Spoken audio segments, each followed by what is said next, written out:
यदि आप absolute beginner हैं और प्रोग्रामिंग स्किल डेवलप करने में स्ट्रगल कर रहे हैं तो आज का ये छोटा सा वीडियो आपके बेहद काम का हो सकता है। कई बार ऐसा होता है, आपने देखा होगा कि आप किसी सवाल को ट्राई कर रहे हो और कई घंटे लग गए हैं लेकिन वो सॉल्व नहीं हो पा रहा है। आपका मन करता है अब इसका सोल्यूशन देख लेते हैं। देखिए, आप सोल्यूशन जितना देर से देखेंगे उतना आपके लिए अच्छा है।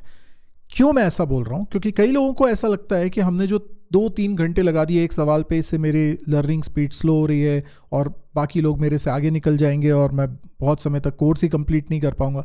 ऐसा नहीं है। अगर आप पहली बार प्रोग्रामिंग लैंग्वेज सीख रहे हैं और पहली बार इस तरह के प्रॉब्लम्स को कर रहे हैं तो आपको टाइम लग सकता है। ये टाइम लगना वेस्ट नहीं है, क्योंकि हम ऐसे जज कर लेते हैं कि अगर सवाल नहीं बना तो इट्स अ फेलियर, सवाल बन गया तो इट्स अ सक्सेस। आप इसको इस तरीके से मत लीजिए। आपको सोचने का तरीका चेंज करना होगा। जब आप किसी सवाल को 2-3 घंटे से ट्राई कर रहे हैं और ईमानदारी से ट्राई कर रहे हैं तो आप कई और चीज़ें सीख रहे हैं, भले ही वो सवाल सॉल्व नहीं हो रहा। आपको पता चल रहा है, आप कई बार ड्राई रन कर रहे हो, मैनुअली ट्रेस कर रहे हो अपने कोड को, तो आप ड्राई रन करने में बेहतर होते जा रहे हो। कई सारे लैंग्वेज के सिंटैक्स, सिमेंटिक्स, ये जो चीज़ें हैं ये आपको समझ में आना शुरू होती हैं क्योंकि आप इतना वक्त उस कोड के साथ गुजारते हो। कई बार ऐसा होता है कि आपको टाइम बहुत ज़्यादा लग गया है पर आपको 100 ऐसे तरीके पता चल गए हैं कि इस तरीके से तो ये सोल्यूशन नहीं आ सकता। ये सब चीज़ें, ये लर्निंग है और ये आपके सबकॉन्शियस माइंड में बैठती जाती हैं। आप कभी शायद इनको नोटिस नहीं करते हैं लेकिन ये आपके सबकॉन्शियस माइंड में बैठती हैं।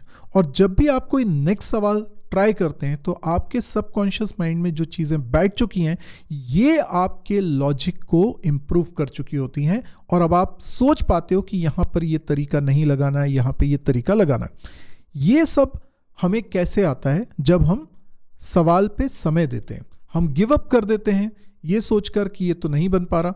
इससे बेटर ये है कि आप ये देखें कि आपकी अप्रोच में क्या मिस्टेक है। क्या आप सवाल ठीक से समझ पाए हो? क्या आपने इसमें टेस्ट केसेस बनाए हैं? क्या आप एग्जाम्पल लेकर कॉपी पे डायग्राम बना के उसको ट्राई कर रहे हो? क्या आपने जो लॉजिक सोचा उसको लिखकर आप उसको ड्राई रन कर रहे हो, मैनुअली ट्रेस कर रहे हो? क्या आप इन स्टैंडर्ड प्रैक्टिसेस को फॉलो कर रहे हो? एज अ बिगनर अगर आप इन सब चीज़ों को कर रहे हो तो आपकी लर्निंग डेफिनेटली होगी। इसलिए ये मानना आज से छोड़ दीजिए कि अगर मेरे को सवाल करने में बहुत टाइम लग रहा है तो ये मेरा टाइम वेस्ट हो रहा है। ये टाइम वेस्ट नहीं हो रहा, ये लर्निंग है, ये टाइम इन्वेस्ट कर रहे हो आप और इससे आपकी प्रोग्रामिंग स्किल डेवलप होगी। इवेंचुअली जब आप आगे की प्रोग्रामिंग लैंग्वेजेस में जाओगे तो वहाँ पर आपको इतना टाइम नहीं लगेगा। तो आज के लिए इतना ही। Thank you, good bye.